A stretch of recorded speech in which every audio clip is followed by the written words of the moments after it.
Hi everyone. In this video we're going to continue on with our Pokemon Dynamic Web project. Additionally, we're going to view arrays, Java arrays, and the Java Array list. Finally, we'll be transmitting our array list of Pokemon over to our JSP file and then displaying it with our JSTL elements that we learned last week. So first thing I'm going to do is I'm going to make some Pokemon Java beans. I don't have anything about Pokemon memorized, so I use good old Bulbapedia here, and we're going to go ahead and make some new Pokemon Java bean objects, and I thought who better to start with than good old Pikachu. So I'm going to go ahead and I'm going to create a new Pokemon Java bean. We'll call it Pikachu, and Pikachu is going to be a new Pokemon Java bean. Again, per the constructor we declared over in Pokemon Java Bean, down here, I'm going to use this one to create my new Pikachu Pokemon Java Bean. So again, I think I have, yes, I have the Pokedex number first. So looking over here, Pikachu has a national Pokemon index of 25. So I'm going to go ahead and add that. His name, Pikachu. And then I believe we have, I believe it was weight and height, and then followed by gender. So Pikachu has, if I scroll down here, somewhere it tells me, here it is. Pikachu has a weight of 13.2 pounds, or 6 kilograms. I think I'm going to stick with kilograms and meters instead of feet and inches. We'll just stick with kilograms. We'll do the metric system. It's a bit easier here.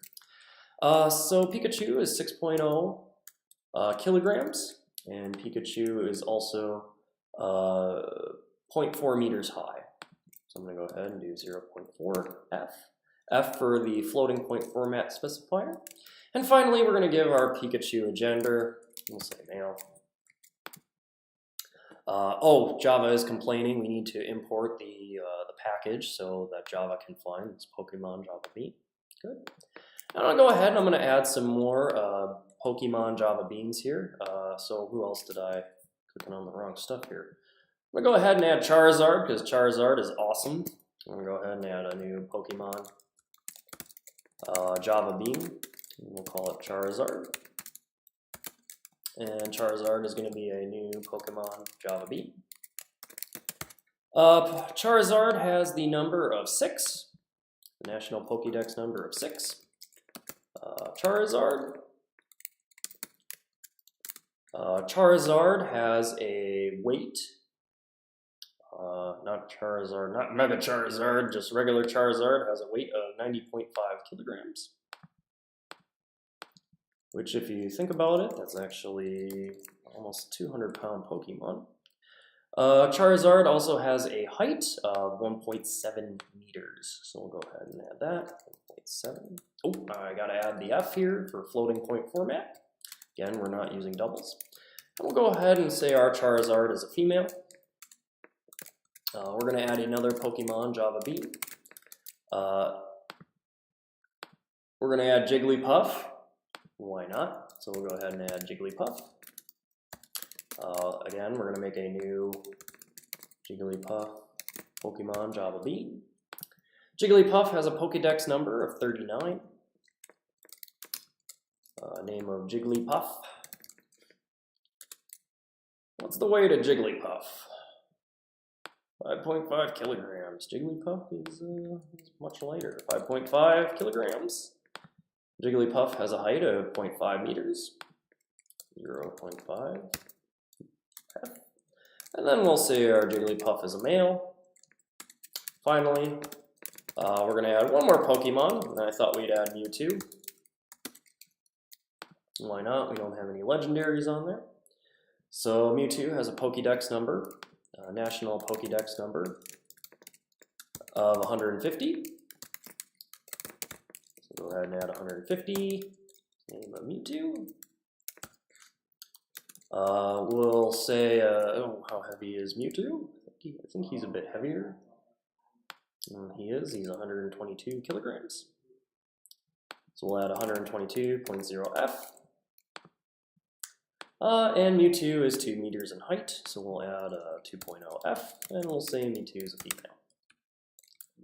There we are. There is our Pokemon.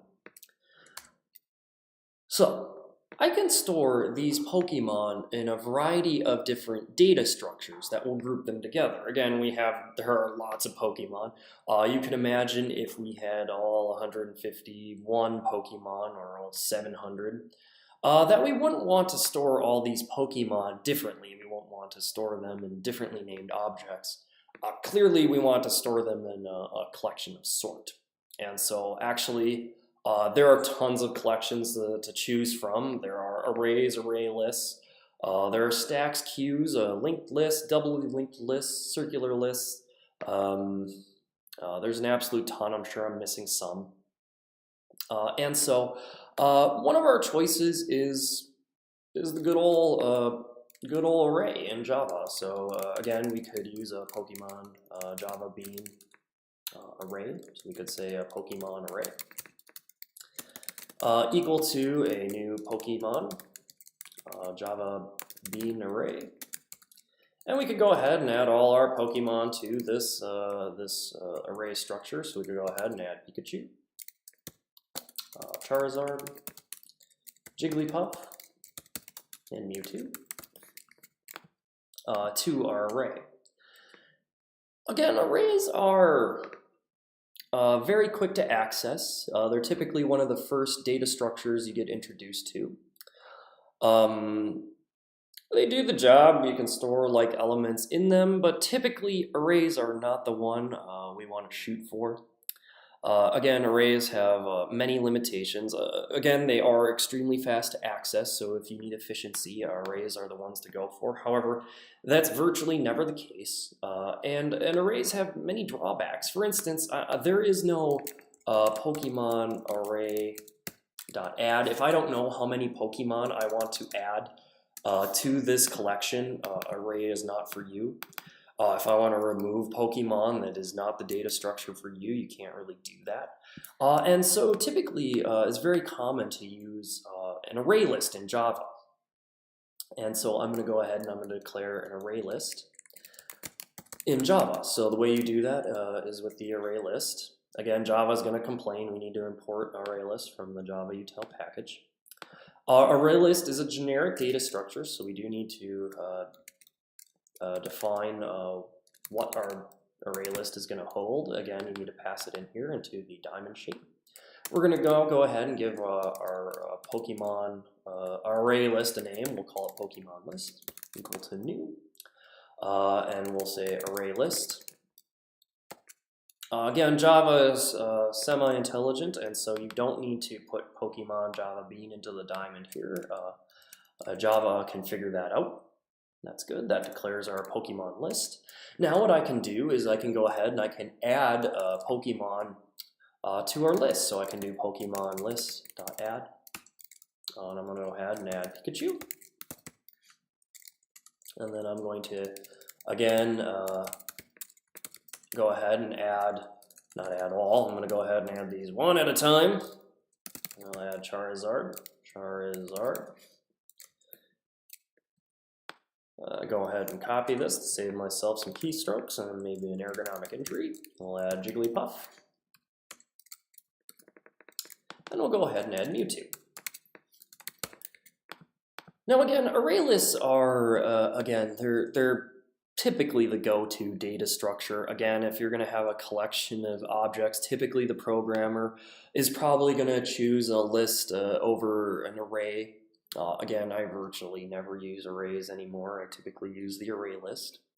I should also mention that it's pretty common in Java to, instead of instantiating this as an array list like this, it's typically common to array list inherits from list. So I'm just going to go ahead and call this a list. Of course, I need to import that. So what I think I'm going to do is go up and instead of doing the import java util.list whatever, I'm just going to put a star here so that it imports a list for me. There we go. So now we're going to use the list interface that the ArrayList inherits. Again, that's pretty common practice. It's pretty common practice to pass around a list of Pokemon Java beans rather than an array list. Again, we don't want to use the concrete type. So good.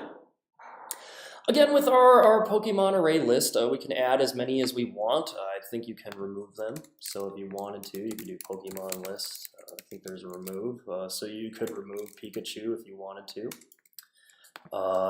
And this is difficult to do in arrays. It really is. And array lists, again, are used for so much. You can use them for search algorithms, AI depth-first searches, breadth-first searches. You can use them in grouping like enemies together. For instance, if you're having a video game and having enemies pop up on the screen, you're going to want to store them in an enemy's array list. It's really hard to do in an array.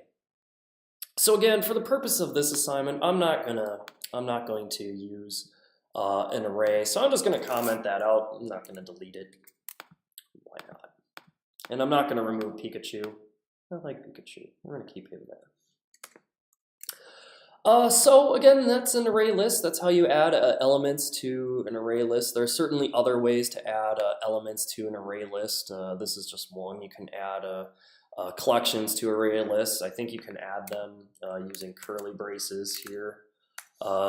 Instead of doing .add, again, this is one way of many ways of adding elements to a list.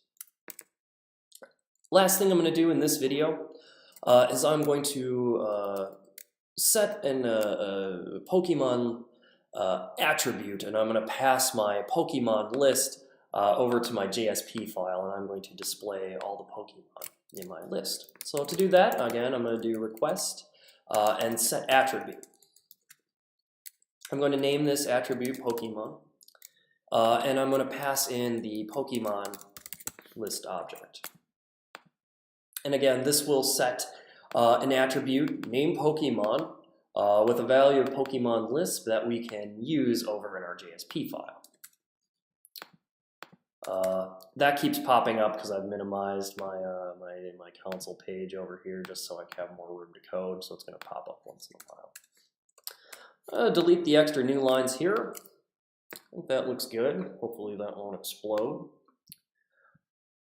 I'm going to close these files. I'm going to go ahead and open up my Pokemon JSP file.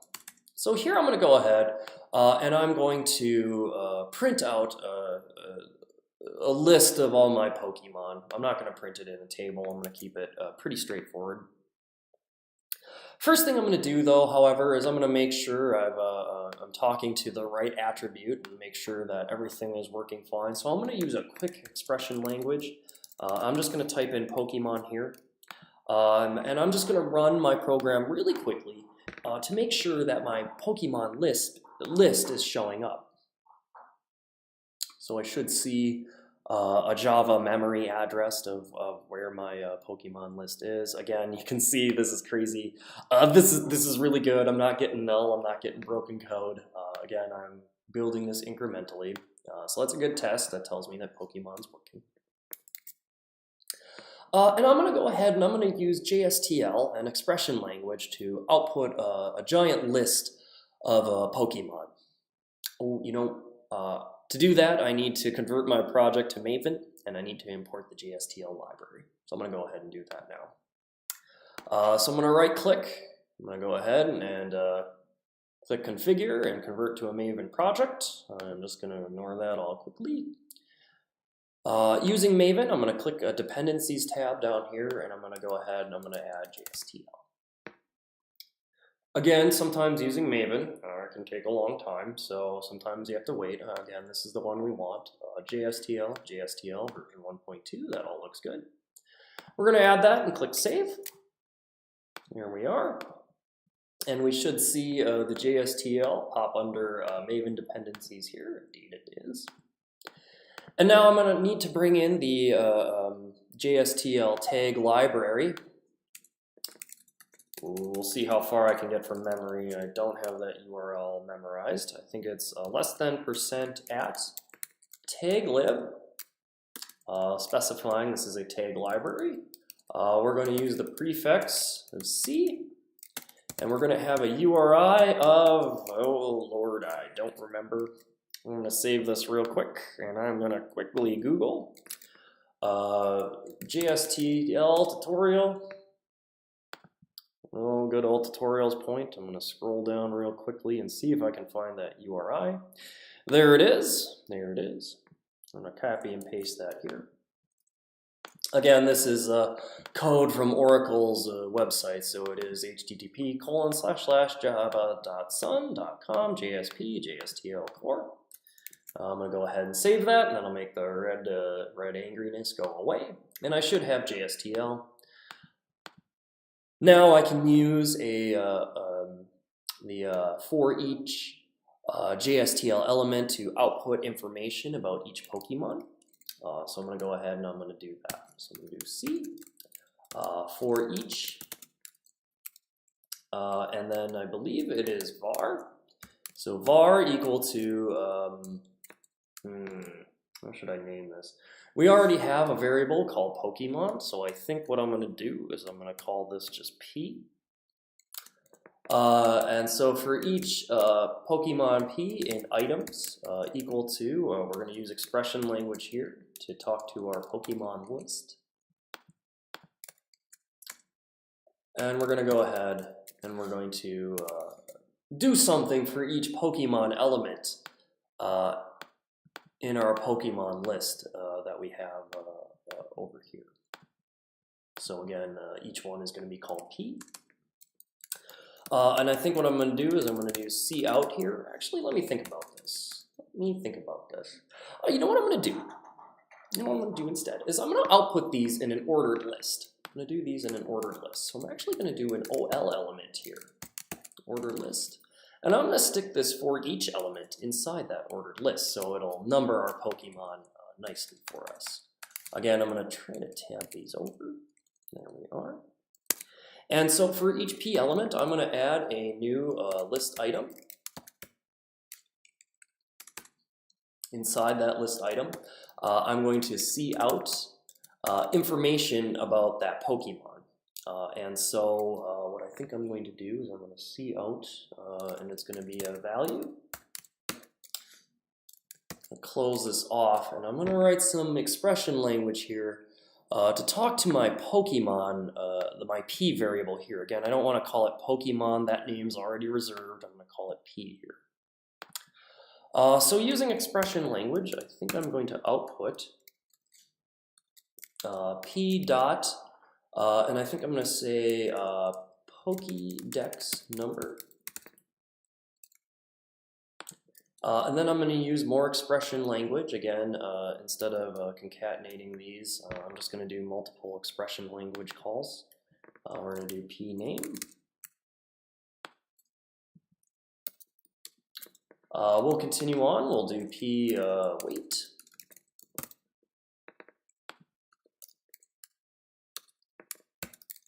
And we'll do P height.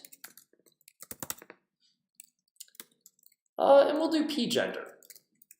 Again, within our expression language. Perhaps there's a more efficient way of doing this. I'm pretty much positive there is a more efficient way of doing this.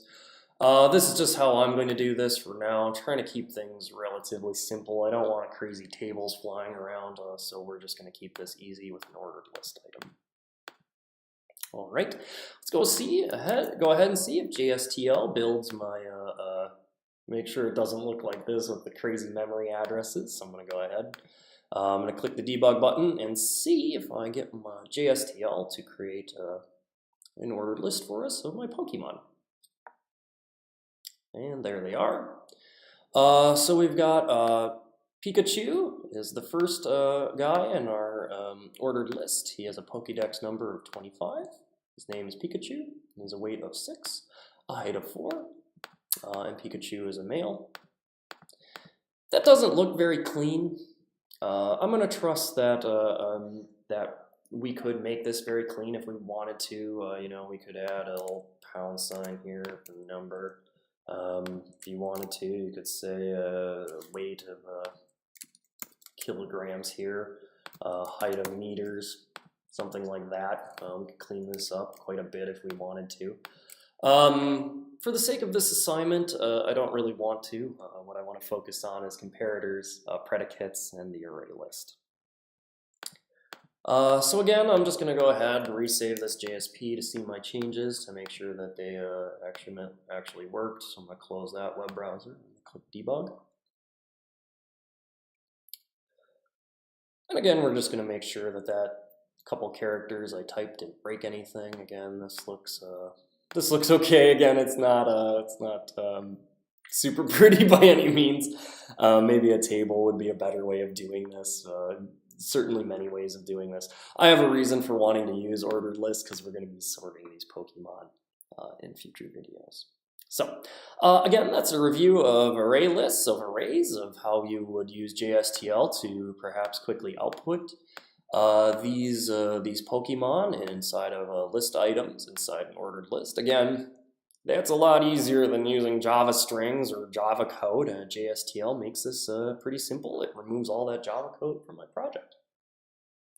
So in future videos, we're going to take a look at Java comparators and how we can sort our Pokemon by name or weight or gender or whatever you want. And we'll look at predicates, a way we can filter our Pokemon.